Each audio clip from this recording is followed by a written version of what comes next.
Dilansir dari inews.id, bagi masyarakat kota Surabaya dan Semarang, tentu tidak asing lagi dengan perusahaan otobus PO Jaya Utama. Bis ekonomi ini telah melegenda bertahan lebih dari 40 tahun. Banyak yang penasaran siapa pendiri PO Jaya Utama. PO Bis tersebut ternyata didirikan seorang ibu bernama Ratna Chandrawati pada 1975. Ini diungkapkan Brianda V. Sucitro, generasi ketiga PO Jaya Utama di kanal YouTube Perpals TV. Dia menuturkan, saat itu sang nenek Ratna menjalani usaha jualan susu di pinggir jalan. Kemudian saudaranya pemilik PO Bis Eka menyarankan bergelut di usaha transportasi bis. Pada awalnya membuka trayek Surabaya-Banyuwangi namun gagal. Akhirnya mencoba membangun trayek bis Surabaya-Solo, namun persaingan ketat. Kemudian membuka trayek Surabaya-Semarang, ujar Brian. Meski gagal beberapa kali, dia mengungkapkan, sang nenek tidak pantang menyerah. Saat itu, bis yang digunakan bermacam-macam, ada Mitsubishi, Mercedes-Benz dan Hino. Namun, ini merepotkan dalam perawatan karena spare part terlalu banyak, akhirnya memilih sasis Hino. Usaha dikontrol sendiri mak nenek ke lapangan sampai 2002. Bekerja sendirian kemudian didampingi ayah, kata Brian.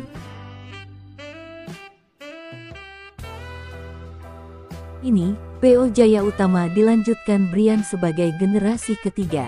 Memasuki tahun kedua terjun di dunia bis, dia sudah memiliki visi membenahi manajemen terutama operasional perusahaan.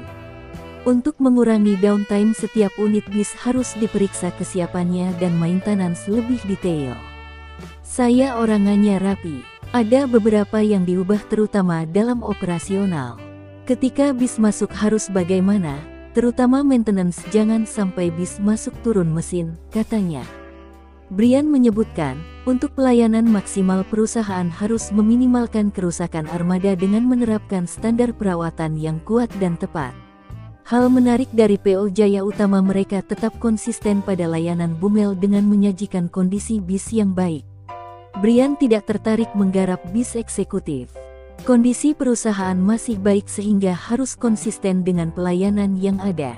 Pelan-pelan dianalisa dan dipelajari. Dilihat dulu, diobservasi. Cocok di mereka kan belum tentu cocok di kita, ujar Brian. Dia mengaku hal menarik dalam bisnis angkutan bis ekonomi adalah bersaing rebutan penumpang. Kalau datang ke terminal melihat rebutan penumpang, katanya. Meski demikian, Brian mengingatkan sesama PO bis terutama dalam satu jalur tidak saling mematikan. Namun, bersatu dan mencari solusi agar angkutan bis semakin diterima dengan baik. Kalaupun bersaing, adu pelayanan terbaik, bukan perang harga, ujar Brian.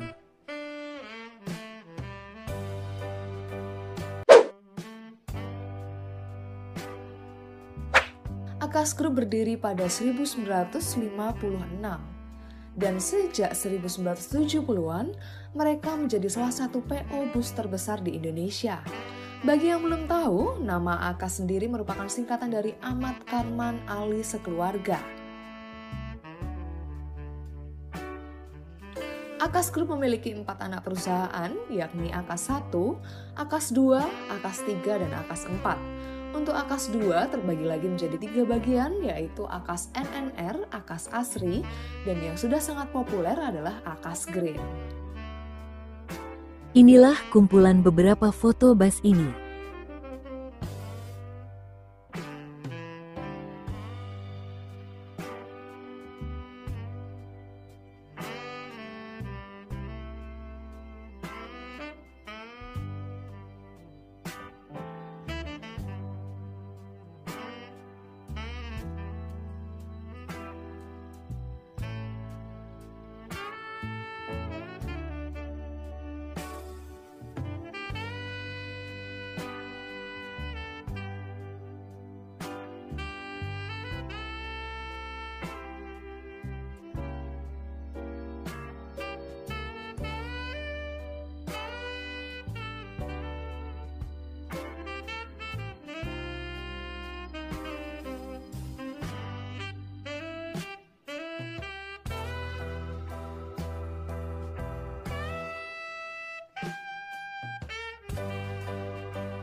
Dilansir dari otomotif.okezone.com, PO Bas Eka dan Mira pada awalnya bernama PO Flores. Pendiri PO ini yang bernama Fendi Haryanto mendapat ide membuka usaha di bidang transportasi bus pada 1971. Sedangkan nama Flores berasal dari nama toko kainnya yang ada di Jalan Mojopahit 188 Mojokerto. PO yang masih muda ini melayani trayek Surabaya-Solo PP. Sejak awal berdiri, PO ini sangat diminati oleh penumpang karena PO Flores dapat melaju dengan kecepatan tinggi. Namun, PO ini terpuruk usai bus yang sedang menuju ke Yogyakarta membawa rombongan siswa SMP mengalami kecelakaan lantaran ditabrak oleh kereta cepat Pasar Senen Solo Balapan dan memakan banyak korban jiwa. Akibat dari kejadian naas ini terjadi pada 1981 itu membuat PO ini dilarang untuk beroperasi lagi di Jawa Tengah oleh DLLAJR yang sekarang berubah menjadi Dinas Perhubungan. PO ini mulai ditinggalkan penumpang usai kejadian tersebut. Namun, pemilik PO memutar otak agar bisnisnya kembali berjalan dengan cara meluncurkan PO baru, yakni PO Eka dan Mira. Nama PO ini diambil dari nama anak-anaknya. Dua PO ini kemudian beroperasi secara bergantian.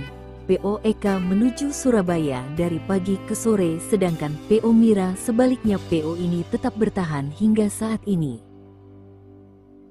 Inilah kumpulan beberapa foto bus ini.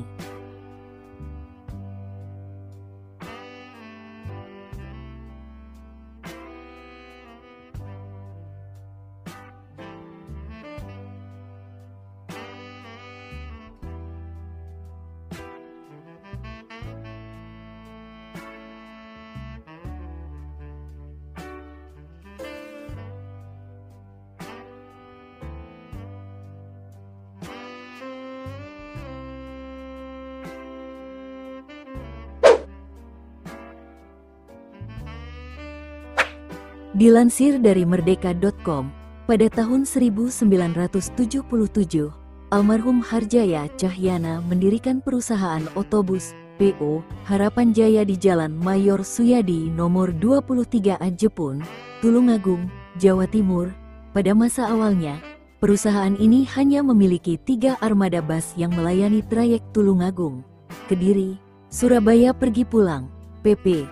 Namun, seiring berjalannya waktu dan semakin banyaknya penumpang yang memilih busnya, PO Harapan Jaya kemudian membuka trayek baru Tulungagung, Jakarta dan kota-kota lainnya di Jawa Timur pada tahun 1993.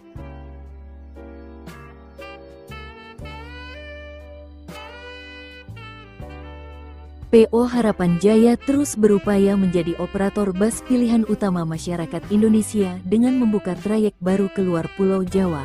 Pada tahun 2017, perusahaan ini melayani trayek dari Blitar ke Lampung melalui Cikarang, Bekasi, Jakarta, Bogor, Tangerang, dan Merak. Setahun kemudian, PO Harapan Jaya juga membuka trayek baru dari Surabaya ke Palembang yang lebih panjang. Perusahaan ini tidak hanya konsisten membuka trayek baru, tetapi juga menjadi yang terdepan dalam hal layanan. Pada tahun yang sama, PO Harapan Jaya memperkenalkan layanan kelas sleeper dan kelas mewah dengan menggunakan bus double decker. Inilah kumpulan beberapa foto bus ini.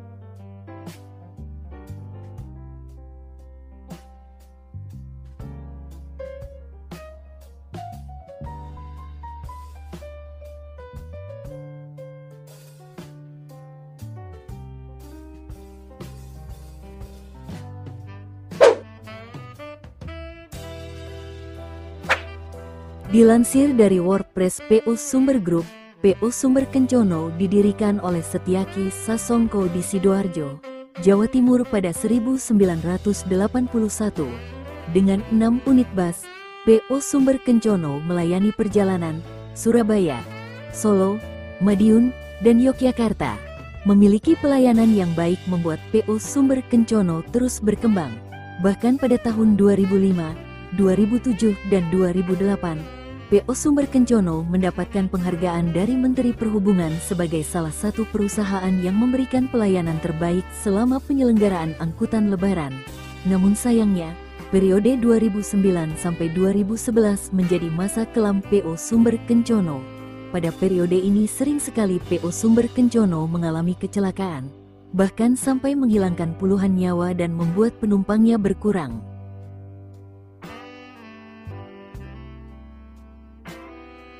Sanksi pengurangan armada sebanyak 40% pun dilakukan selama 1 minggu.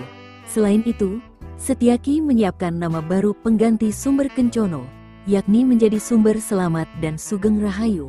Pada 2012, Sumber Kencono mulai dihilangkan.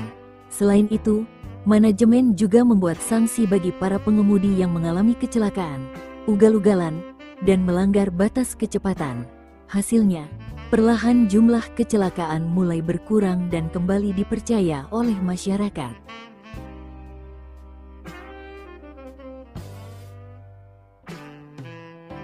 Kemudian dilansir dari detik.com, sebagai pendamping dari Sumber Selamat, pada 2013 diluncurkan bus bernama Sugeng Rahayu.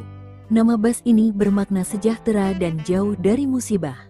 Merek dagang tersebut pun akhirnya dipegang perusahaan tunggal yang memiliki nama legal PT Selamat Sugeng Rahayu. Pada awal operasinya, Sugeng Rahayu pun tidak luput dari insiden kecelakaan. Tanggal 27 Desember tahun 2013, Sugeng Rahayu menabrak sepeda motor di Jalan Raya Perak, Jombang, yang kemudian berimbas pembakaran bus tersebut. Pada 2014, Sugeng Rahayu memulai perjalanan patas pertamanya pada rute Surabaya-Yogyakarta. Hadirnya kelas cepat ini bertujuan memberikan kenyamanan bagi para penumpang. Fasilitas yang ditawarkan pun lebih unggul daripada AC tarif biasa. Kelas cepat Sugeng Rahayu juga melayani trayek yang lebih jauh, seperti Surabaya-Yogyakarta-Bandung, Jember-Cilacap, Surabaya-Purwokerto-Bobotsari, dan Surabaya-Solo-Semarang-Indramayu.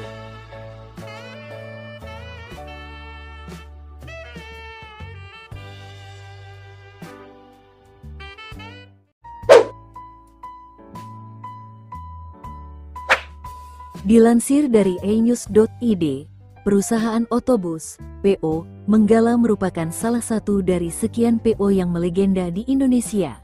Namun, banyak yang mengira PO Menggala dimiliki orang Surabaya, Malang atau wilayah Jawa Timur, namun nyatanya bukan. Perusahaan keluarga ini didirikan dan dikembangkan keturunan dari Pulau Seberang, tepatnya Singaraja, Bali. Jadi kalau di Bali, di Singaraja Bapak lebih dikenal dengan Pak Bas, keponakan-keponakannya panggil Om Bas, Pak Bas. Alhamdulillah sampai akhirnya sekarang punya Bas. Itu karena Bapak nama aslinya Busyairi Mustafa, kata Firman, anak pendiri PO Menggala dikutip dari kanal YouTube Perpals TV.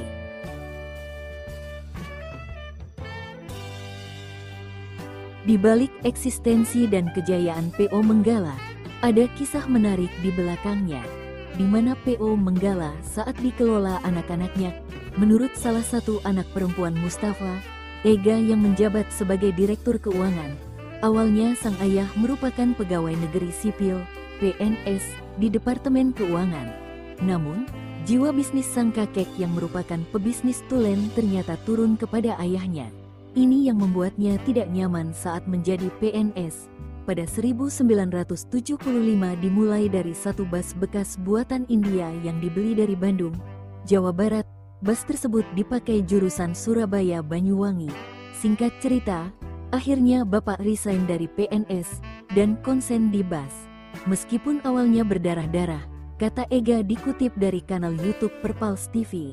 Sementara itu, anak laki-laki Mustafa, Firman mengungkapkan, alasan memilih angkutan orang atau bisnis transportasi bus karena karakter sang ayah yang suka berpetualang dan jalan-jalan. Itu karena ayah orangnya suka mobile. Waktu kecil dulu sekolah SMP udah di Jogja, kemudian SMA sempet di Jember, dan mungkin juga karena sering mengikuti kendaraan dan lalu lalang orang. Mungkin dari situ timbul membuat angkutan orang, ujar Firman yang menduduki Direktur Operasional PO Menggala.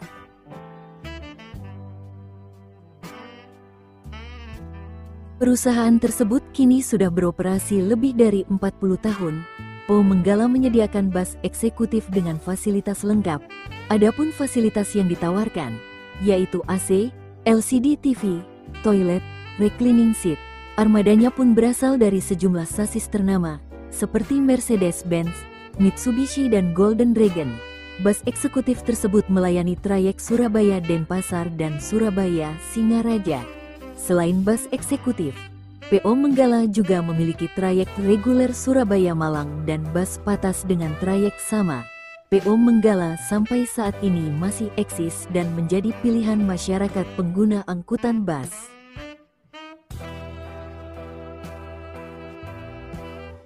Nah, itulah kisah perjalanan panjang perusahaan bus ini di Indonesia. Terima kasih telah menonton video ini. Buat yang nonton sekali lagi mohon maaf. Bila ada kesalahan di episode kali ini mohon dimaafkan. Dan kalau ada informasi yang salah atau ada tambahan informasi, langsung dibenerin aja di kolom komentar. Semoga bermanfaat, sampai jumpa di next video. Semoga bahagia semua.